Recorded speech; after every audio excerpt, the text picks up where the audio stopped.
You're watching New Car Spin, and this is the Range Rover Velar SV Autobiography Dynamic Edition. I'll give you the quick rundown here because this is a quick car.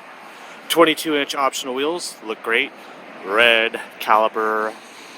I don't know if they're Brembos or not, but they're definitely upgraded. The car's dirty because, I've been using it pretty hard. And as you can see, we're at Costco. That's because, you'll be the first one at Costco all the time because this is the fastest Range Rover they make. Well, that's kind of a lie. They also make the Range Rover Sport SV. But this is the Autobiography. Now, there's something interesting about this, and, before I get into the interior and start it up and drive it, let me show you the back.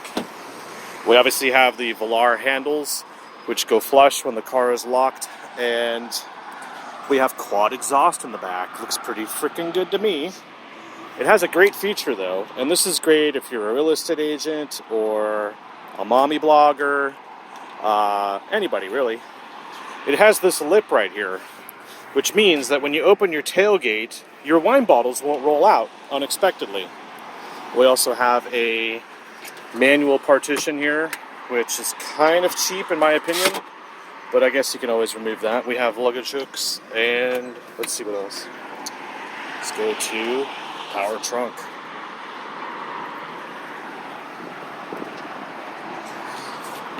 Further inside, you'll see we have a very, very sophisticated look, and it needs a sophisticated look. That's because this shares the same platform as the Jaguar F-Pace SVR, which I drove and loved. It had sporty seats, it had a much simpler setup than this, but if you thought that car was pretty basic, this will hopefully feed your need. You turn it on, the gauges turn on, the screen comes up, and the sunroof shade opens. That's a setting, and that's a very convenient setting, especially here in Texas, because we have a panoramic roof. It is great to be able to have that shut automatically when the car is locked and open when you're back in the car. It's a nice feature. Some of the features we have, these really weird sliding and separated armrests that don't necessarily lift up, but they do have, if I can even figure it out, some kind of a storage spot inside. You can see they're kind of, how do you do that? Oh, you press down? I don't know. I've never been able to open them up. That's been my problem. I guess you could slide them forward? No, I guess they just slide. Anyway, there's a lot of wasted space right here, but that's all right.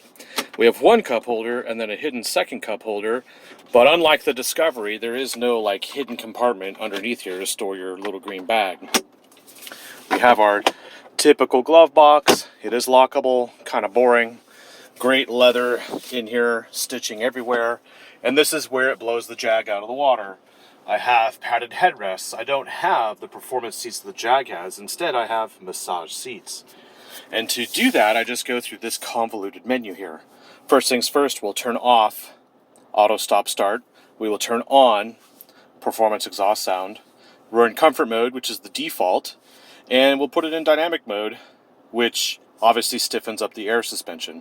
We do have an air suspension in here that is standard, and right now we're in easy exit entry mode, which is by default when you turn the car off, and then when you drive off, it goes into normal suspension height. So sometimes, there we go, normal height selected. Sometimes this screen doesn't really register my touch. I sort of touch it lightly. There is no haptic feedback like there would be on the Audis, but some people dislike the two-screen setup. I think it's okay, mainly because you can throw it in reverse and your backup camera still takes up one screen, but you still have controls for the second screen, which means your whole screen, if you had one, isn't completely taken over by a camera. One thing you'll notice are there's settings here which control the climate display in the seats, and there are settings here which controls pretty much the navigation and the audio settings and the screen angle. Look at that. Okay. So when you start and stop, the screen angle will change. You can always change that if you don't like the glare that's going on there. I don't know why that's even a feature in this car, but I guess it's just something there to excite you. So we have all settings. And then we also have more settings over here by pressing menu. And when you press menu, you notice how that changes to a joystick. So in here we have other settings, and these are pretty much a lot of settings. And we have vehicle settings, but these are also settings outside of that menu as well. So it's non-stop settings in this vehicle. You can even control how you want this center display to look by changing the layout, and you can go from a 1 dial to a 2 dial and yada yada yada yada. I've been having it on 1 dial. I've been having fun with this, and a map on the right, and then on the left we just have driver's assistance. You can always change what shows up on the left panel or the right panel just by using this menu system here, which is really simple to do. So we could have off-road information if we wanted, for instance. Although I haven't off-roaded in this because it doesn't have 4-wheel low. We only have the typical park, reverse, neutral drive, and sport mode. So today, I'm just going to show you what it's like to drive the fastest Range Rover, or one of the fastest Range Rovers you can buy. The difference, though, is compared to the Range Rover Sport SVR, or the Range Rover SVR Autobiography, this Range Rover Velar SV Autobiography Dynamic Edition is only available for 1 year, and that would be the 2020 model year. So rather than talk your head off about it and tell you how much it's different from the Jag, which I prefer more than this, you can tell it's got great quilted leather, vented seats, and massage. Oh yeah, I was going to show you that. We're going to end up driving this. So we have our heated and cooled seats. You just turn this knob and you get your different selections. You can only heat or cool. You can't do both at the same time. And then for massage, you go here, and then you can turn massage on, and you can select which type you'd like, and then your intensity can be adjusted down here by turning this knob. It's kind of complicated, but luckily if you go into settings and you go into seats, you can actually turn on massage automatically after being in the vehicle for 5, 10, 15, 20, 30 minutes or an hour, which is a unique feature. I've never seen that before. We can also set our climate, and we can have our airflow changed. Oh, what did it do there? Climate. We can change our airflow to soft and quiet, balanced for comfort, and powerful and fast. I've seen this in some Jags. My worry is, though, with these tiny air vents, and here in Texas, the air conditioning will be disappointing. Thankfully, it's only 60 degrees out, but if you're going to drive this in 110 degree weather here in Texas, woo! I guess you're just going to want to have powerful and fast. But it is noisy. Listen there. So if I go into the climate control, this is the only way to go in here. You have to click climate.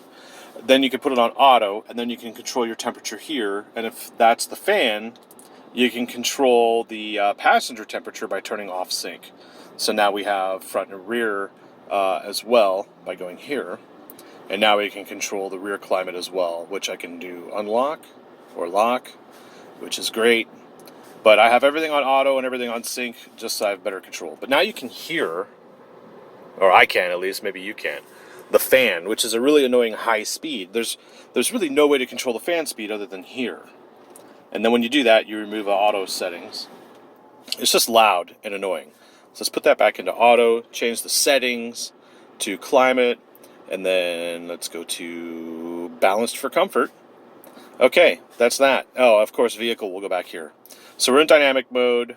We have a race screen here, which will show on here the different dynamic aspects to the vehicle. You can see your G-spot, you can see your throttle and brake input, and you can graph it out as well, which I guess is great on a track, but doesn't really matter when you're driving your ass to Costco.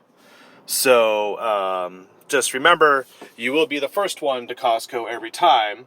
You won't have much luggage room, or stowage or whatever, because this is not a very big car. It actually feels smaller than the F-Pace. And that's because if you look here, I have these huge door sills. They're really like massive, and they take up a lot of space in the vehicle. So when I'm sitting in here, there's not much room on my elbow side, and it just seems like it's made to feel more like a cocoon. The other thing too I noticed is these windows are not dual glazed. It's just one thick piece of glass rather than two pieces sandwiched together. So while it is quiet and it probably is secure, it's not like you'd expect in the other Land Rover models like the Discovery and the Sport and the Range Rover. So it is obviously they've cut some of the fat in these cars, but what they've done is given you sort of a better option than what you can get in the Jaguar if you wanted more opulence. So that's not a bad deal. I do like this headliner. It's like a very nice suede, and I can always close this for more or less light. I can have it open or closed. And by the way, if I open the sunroof, it opens up pretty far. So at least I do feel like I have a lot of, what would you say, space, even though it isn't. Let's close that up. Obviously, in these times, it's kind of ridiculous to tell you that this car costs $97,000 if you optioned out the 22-inch wheels and the upgraded Meridian sound system. Although the Meridian sound system in here is decent. You could option for an even more expensive Velar SV Autobiography Dynamic Edition if you went for special paint. But what's the point? This thing looks good in the color it is, which is called Byron Blue. Let's close the sunroof again. Okay, so, sorry for wasting all your time. I'm pretty sure you want to see me drive it, and we're going to do that. And I appreciate you liking and subscribing and sharing with your friends and doing all that, because I'm trying to, just trying to give you what you want here. All right, so rather than seeing the diff lock, let's do this. Let's go into left panel and just turn it back on to driver assistance. Okay, I'll get out of there. All right, so this is how I like the setup in the Velar. I'm going to go into reverse. The camera turns on, but then the mirrors dip down. You can see the door handles, meaning the car is unlocked. And if I hit the lock button, which is here, you'll see, there you go, the door handles go in. So now we are secure in the Costco parking lot, and no one can steal my toilet paper. I don't use toilet paper, by the way, anyway. I use microfiber towels. They're so much softer. All right. So fuel economy, who cares? Gas is so cheap right now, and if you buy one of these, you're not really buying it for fuel economy. So the only thing I can really tell you is if I go in here, let's see, 11 miles per gallon. It's real time. It doesn't matter, does it? I would say, like, assume something like 15. That's the way I drive.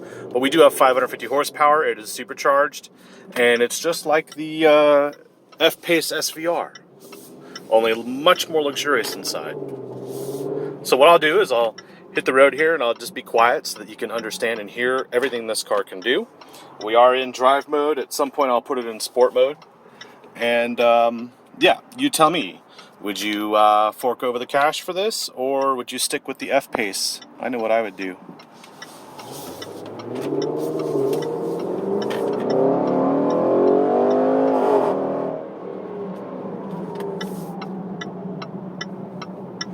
Let's go ahead and put it in sport.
Well, there you go. That is the Range Rover Velar SV Autobiography Dynamic Edition.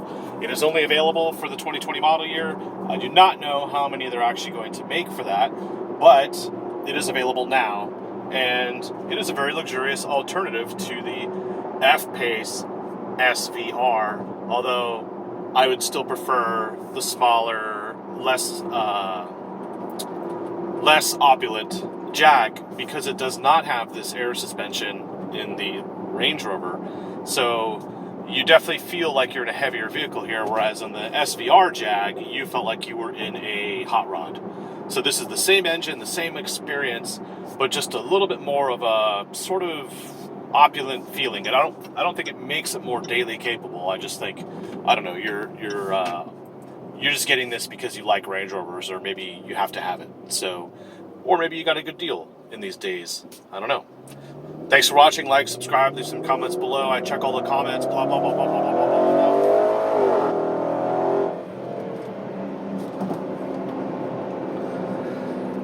blah. And have fun in these good times. See you later.